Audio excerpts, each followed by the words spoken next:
Good morning, everybody. Good morning, and welcome to Morning Coffee with Sandy, day after Valentine's Day, otherwise known as Singles Awareness Day or Love Reset Day. You know, there's an awful lot of pressure put on people on a day like Valentine's Day to be warm and loving and to know exactly what your significant other wants and needs, and a lot of disappointment. I know it's kind of like Christmas in terms of she's expecting you to pop the question. And if you don't pop the question, she's upset, or he's ready to pop the question. And if you don't say yes, he's upset. Um, you were expecting 2 dozen roses and you got 3 tulips, like that kind of thing. I must say, however, I was thrilled with my Valentine's Day. It was absolutely fabulous, truly fabulous. Started out with love and kisses, then 4 hours of tennis. Yeah. Like I signed up with one group for 2 hours and then another set for 2 hours. 4 glorious hours of tennis, and then a drop off over at Fritzy's place. And then I came home to find out that my instructions were get undressed, get in the hot tub, take a shower, and dress for a very special lunch. So I did all those things. I luxuriated in the hot tub, took a great hot shower, dressed myself up, and my sweetie made me the most amazing surprise luncheon, complete with mimosas, in the new Casita Sandita, in the trailer that I bought to be a guest house. It was so delicious, and it was what we call inexpensive food. What does that mean? I'm not talking about money. I'm talking about calories. Yeah, because yesterday at tennis, my friend William brought these amazing Krispy Kreme heart-shaped Valentine donuts, and I looked at them and said, no, thank you. I'm working to lose my extra weight, and I have an agreement with my people, that'd be you, to get that weight off, or at least some of it, by March 5th. I'm on target. I am not eating things that I love. I'm just eating teeny tastes of them. And I'm seriously, thank you, Opa, because you were the one who inspired me.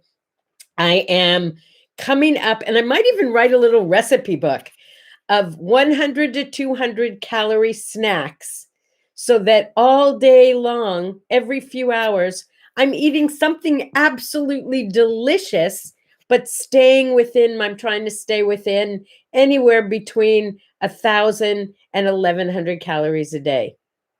It's working. Want to know one of my favorites? Yeah. One of my favorites is to do a half a skinny bagel with 1 teaspoon of cream cheese, 1 strawberry sliced thin, and a quarter of a banana sliced thin. I swear to you, it tastes like you're eating cake, and it holds me for hours. I also have some secret peanut butter treats and some things with nuts.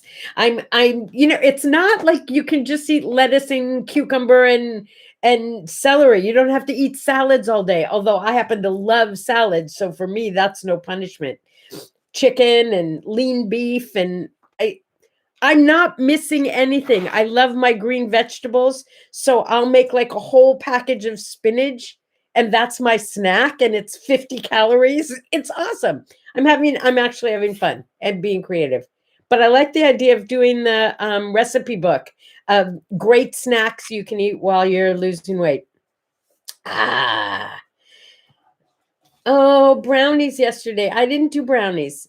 But it's okay. I mean, there was some leftover low-fat pudding that my sweetie made, that was like he made it like a creme brulee, except it was with low-fat vanilla pudding.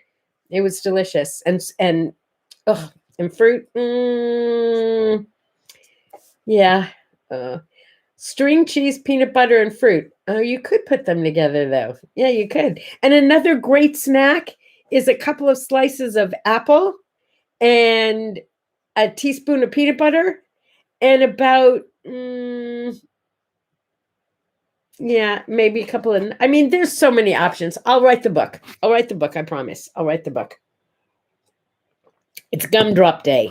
Yeah, doesn't really get to me, but if you want gumdrop or butterscotch, it's also butterscotch day, so that might be fun. Today is a holiday, you know. Today is President's Day, and it really confuses me. Lincoln's birthday was last week or something. Washington's birthday isn't until next week, but we're celebrating both today and calling it President's Day so we can have a long weekend. Look, I'm not opposed to long weekends, don't get me wrong. But really, changing a birthday so you can have a long weekend? I don't know. I don't know. I like birthdays on birthdays. Call me crazy. So, did you see today's word art? I didn't bring it in here. Today's word art is the noticing the joy when things come together and work out just fine or perfectly or even better than perfectly when you really didn't think it was going to happen. I've got this theory. When I was younger, I used to believe that if I didn't worry, I wouldn't get what I wanted. So I spent an awful lot of time in a worry state. I know you know that state. It's the old what if, what if, what if. Oh, I hope, because what if? Now, I don't go there anymore. So here's what I do. I set an intention. This is how I would like it to be. And it doesn't have to be like specifically a certain way. In fact, that usually doesn't work. It's just, hey, whatever is in my highest affinity, let it work out the way it's supposed to work out, because I know that the way it works out is going to be the best thing for everybody in the long run, maybe not right this minute. And then I just let it go to the universe. You've seen that paper I do every morning. You've seen this. And one of the last things it says is those things that I know I cannot control, I am putting it out there for universe. You handle it. You take care of it for me. Here's what I need. Now you go do it. And somehow, as soon as I relax into it, it seems to take care of itself every time. Or I get some brilliant idea of how to take care of it myself. Nonetheless, that feeling when something you didn't think could possibly work out works out, yeah, that's the feeling I'm talking about. Do you know it's Hippo Day? Happy Hippo. Happy Hippo. What was that game? Hungry Hippo. And you'd punch on that thing. When I was in Africa, one of the hardest animals to spot was a hippo. Apparently, they're very shy. I think we saw one the whole time we were there. He was kind of sticking his head up out of the water as we were driving along in our Jeep. What else? There's this weird holiday today. It's kind of a pagan holiday called Lupercalia. Some people think that it has something to do with Valentine's Day, although I read up on it and I don't think it does. It's this like weird holiday that celebrates Romulus and Remus getting drowned. And I mean, it's a very weird holiday with a lot of strange, I don't even know why it's still on the books. Lots of peanut butter consumption in my house. Good morning, Ginny. Good to see you. Yeah, baby. Human hungry hippo. Yeah, I kind of, okay, so seriously, with this dieting thing that I'm doing, thanks to you guys, I'm not really dieting. I'm calling it dieting because I'm on a weight loss game. This is my game. I want to get back down to a weight that makes me feel good. You know, my fighting weight. I'm not obese, okay? I know that. But I also know that I'm about 20 pounds heavier than I should be. So I want to drop at least 10 or 15 of those pounds so I can get my clothes back on and, you know, like that. That would be awesome. I'm not a dieting type person. I don't want to deny myself things, which is why I guess I kind of, at first, when the idea came up, I kind of was against it. But now what I'm finding is each time I get one of those little hungry pangs, I've transferred that. I've reframed the hungry pang into, oh, I can actually feel my body losing weight. Like that's what it feels like to lose weight. How cool is that, right? Okay, it's just another way to look at eating less. And that's what I'm doing. I'm eating less. I had this idea this morning. I haven't formulated a plan yet, but wouldn't it be cool if we did some of these morning coffees on Zoom so we could actually like drink together? Aren't you guys curious to see what each other look like? We don't have to do it at 6 o'clock in the morning because I know if you're like me, you roll out of bed and you roll over here, you don't really want a lot of people looking at you. But see, for me, I pretty much look the same all day long. I don't wear a lot of makeup, if any. My hair always looks the way my hair looks. And you can't really see that I'm not wearing anything from the waist down. Oh, I'm just kidding. I am too. Wait, I'll show you. There, see, you can see. See, I have clothes on. Anyway, I think it would be really fun to do this on Zoom. Don't you think so? I mean, like at least like once a month, do a little, what do I say? What do I do? Zoom party. Okay, so let me know what you think about that idea. I'll post something about it on what do I say? What do I do? See if people are interested. And if we can get 20 or 30 people to come and show up, who knows? It may become a big game. I love the idea. And do it like on a, oh, yeah. Oh, exactly. Do it on like a Saturday morning when everybody's home and people are not like rushing off to church or like that. Okay, it's something to think about. 1902. Oh, this is, by the way, in 1902. Okay, I'm going to tell it like a story. In 1902, President Theodore Roosevelt went out on a hunting expedition. Now, I may not personally like the idea of hunting. That's just my thing. But he was out on a hunting expedition because he was a big game hunter. And on this particular game hunt, everybody else found bears except him. And the people who had set it up, I guess, felt badly. I mean, the president didn't get to shoot a bear. So they got not a cub, but a young black bear, caught it, tied it to a tree, and then brought the president out with his gun so he could shoot the bear. Really? First of all, that is so lame. I can't even believe it. Those people should have been shot. But forget that for a minute. The president refused to shoot the bear. Good on you, Teddy. It was such a big deal that it made all the newspapers. And there was this Russian immigrant pair named, wait, I wrote it down, Morris and Rose Mitchum. They read about it, and they used to make like these, they used to sew these animals. So they sewed a bear and with permission from the president, presented it to him and called it a teddy bear. And that's not only, that was in 1903, that's not only how we got teddy bears, but they were the founders of the Ideal Toy Company. That is such a cool story, right? I mean, I don't know about you, but I grew up and my favorite dolls were always from the Ideal Toy Company. Teddy Roosevelt, thank you for starting everything for us when it came to those toys. Isn't that an awesome story?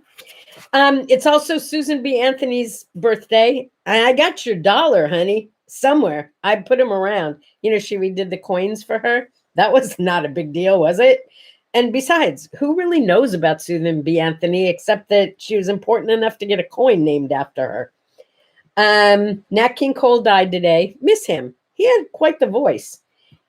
Matt Groening, his birthday. You know who he is? He's the guy who did The Simpsons. I love him because he made my grandson so happy. My grandson is a Simpsonaholic. Who would have known? Okay. This is what I wanted to share with you this morning. And if you didn't tune in live, you probably saw the picture on the thumbnail for this morning's morning coffee. But check this out. First of all, I'm going to go back here for it. Let's see. I'm going to get, okay. Up here. See that? Okay. Today, in 1943, that poster first came out. It was a wartime poster because the men were off to war and the women had a job to do to keep the home front going and the home fires burning, right? So women got into the workforce for the first time and showed that they could do pretty much anything a man could do, right? We can do it. Yeah, we can. So not only do I love that, and am I pleased to honor that poster, but I wanted to share this with you. It's falling apart, but I've saved it. This was from my birthday in 2012. And if you look very carefully, you see my friend Sarah did these and put my face on the We Can Do It. How cool is that? I thought you'd like that. That was kind of special for today. All right, what do I want to leave you with? Here's what I want to leave you with. Today was the first day back in 1758 that mustard was advertised. Go figure. I mean, you don't think about, oh, was ketchup always around? Oh, was mustard always a thing? Well, apparently mustard's been around for quite a while. And if you're like me, you know that ketchup has a whole lot more sugar in it than mustard. So if you have to use a condiment, go for the salsa or go for the mustard.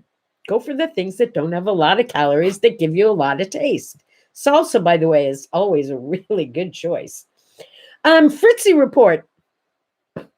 I have nothing to report other than Fritzy is hanging in there.